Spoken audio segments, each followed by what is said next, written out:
Tempo comum, sexta semana, terça-feira. Tema 47. A tarefa salvadora da Igreja. Pontos a meditar. 1. A Igreja, lugar de salvação instituído por Jesus Cristo. 2. A oração pela Igreja. 3. Pelo batismo, somos constituídos instrumentos de salvação no nosso ambiente. Pelo sinal da Santa Cruz, livrai-nos Deus, nosso Senhor, dos nossos inimigos. Em nome do Pai, do Filho e do Espírito Santo. Amém. Meu Senhor e meu Deus, creio firmemente que estás aqui, que me vês, que me ouves. Adoro-te com profunda reverência. Peço-te perdão dos meus pecados e graça para fazer com fruto este tempo de oração. Minha Mãe Imaculada, São José, meu Pai, Senhor, meu anjo da guarda, intercedei por mim.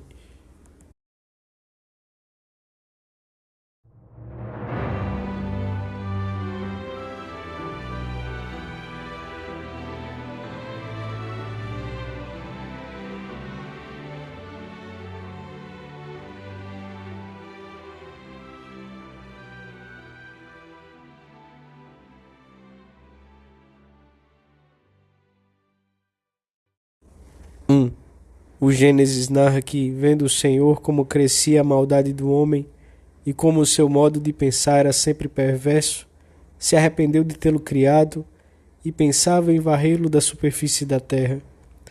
Mas, uma vez mais, a sua paciência se pôs de manifesto e decidiu salvar o gênero humano na figura de Noé. O Senhor disse a Noé: entra na arca com toda a tua família, pois és o único justo que encontrei na tua geração. Depois veio o dilúvio, com que Deus castigou os homens pela sua má conduta. Os padres da Igreja viram em Noé a figura de Jesus Cristo, que havia de ser o princípio de uma nova criação. Na arca, vislumbraram a imagem da Igreja, que navega nas águas deste mundo e acolhe todos os que querem salvar-se. Santo Agostinho comenta: no símbolo do dilúvio, em que os justos foram salvos na arca, está profetizada a futura Igreja, que salva da morte neste mundo por meio de Cristo e do mistério da cruz. Antes da sua ascensão aos céus, o Senhor confiou aos apóstolos os seus próprios poderes com vistas à salvação do mundo. O Mestre falou-lhes com a majestade própria de Deus: todo poder me foi dado no céu e na terra.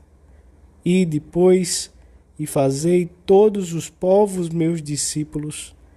E a Igreja começou imediatamente a exercer o seu poder salvador com autoridade divina. Imitando a vida de Cristo, que passou fazendo bem, confortando, ensinando, curando, a Igreja procura fazer o bem onde quer que esteja.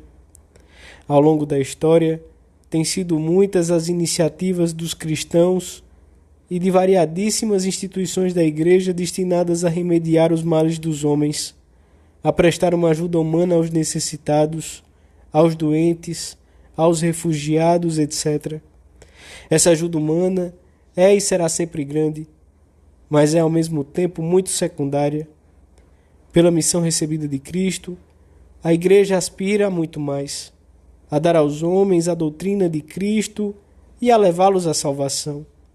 E a todos, tanto aos necessitados de uma ou de outra forma, como aos que pensam estar gozando da plenitude dos bens da terra, a Igreja vem confirmar-lhes uma só coisa essencial, definitiva: que o nosso destino é eterno e sobrenatural, que só em Jesus Cristo nos salvamos para sempre e que só nele alcançaremos já de alguma forma nesta vida a paz e a felicidade verdadeiras.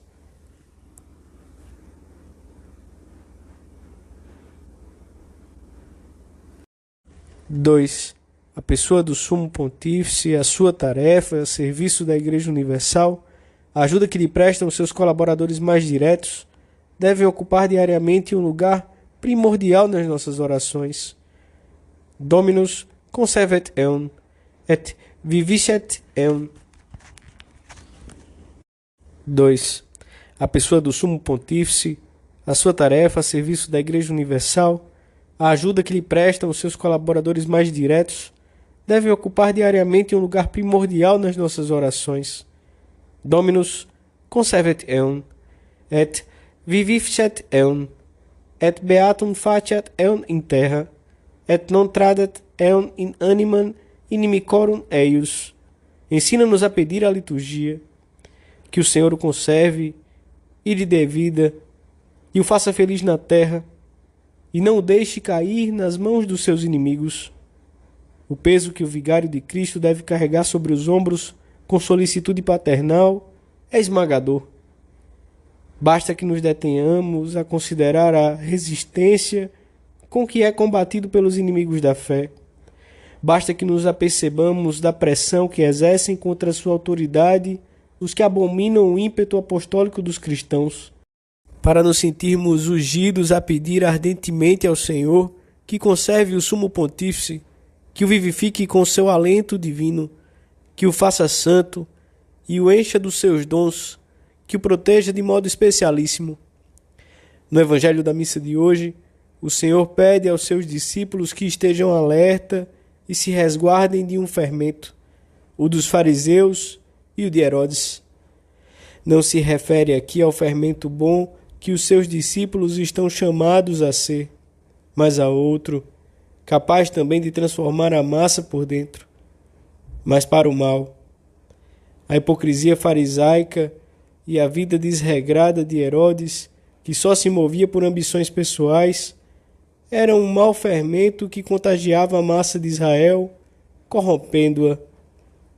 Nós temos o gratíssimo dever de rezar diariamente para que todos os fiéis cristãos sejam um verdadeiro fermento no meio de um mundo afastado de Deus, que a Igreja pode salvar.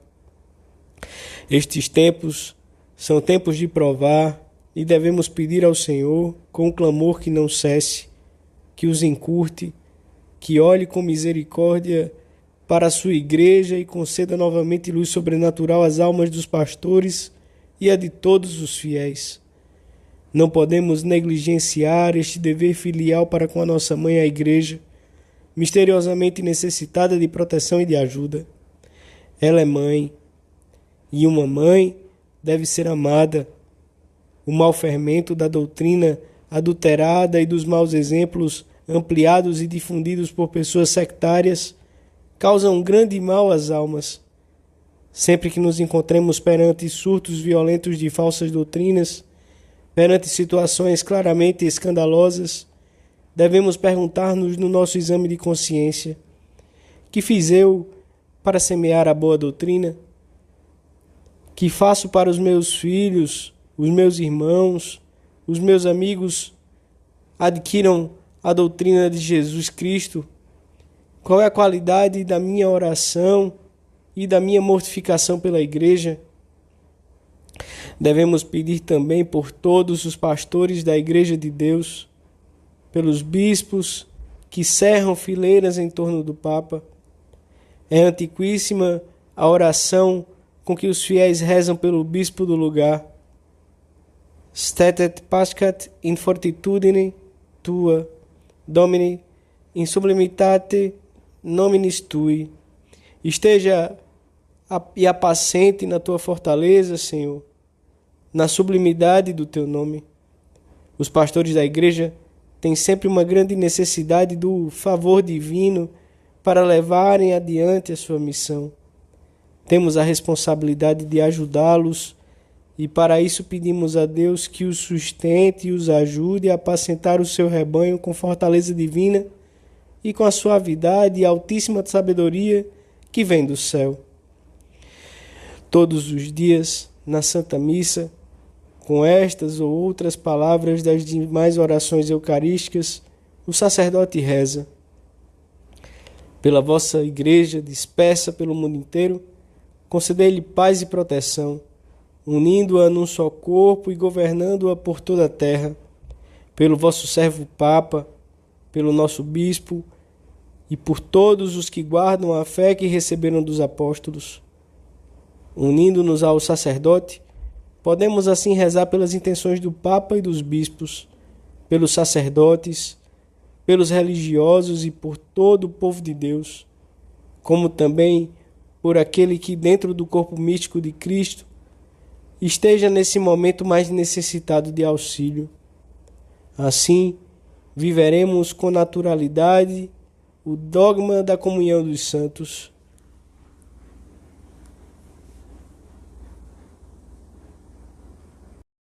Três.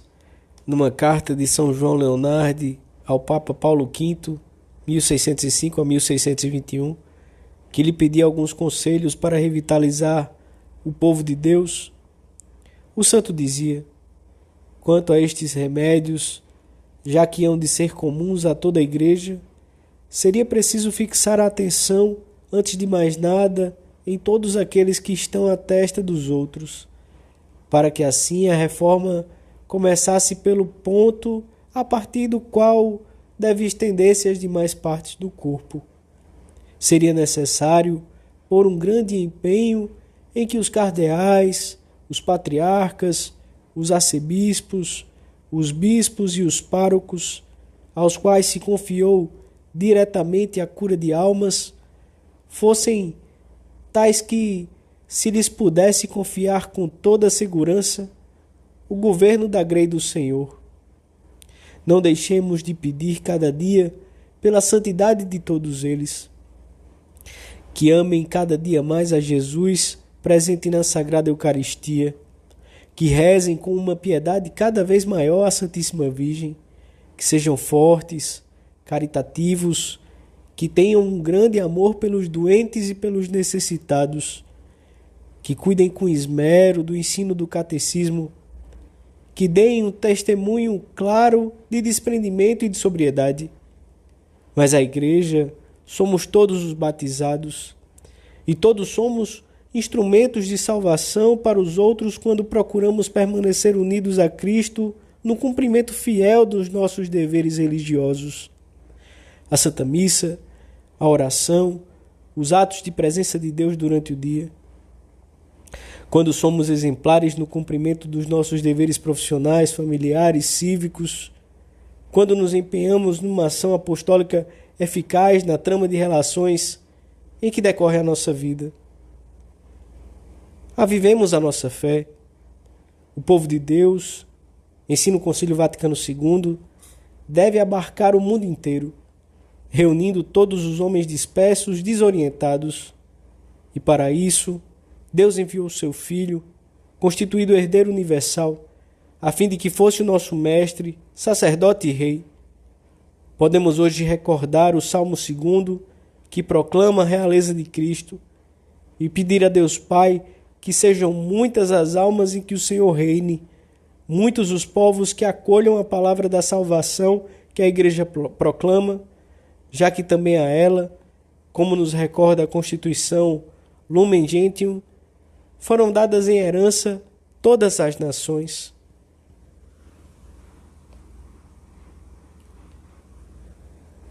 Dou-te graças, meu Deus, pelos bons propósitos, afetos e inspirações que me comunicaste nesta meditação.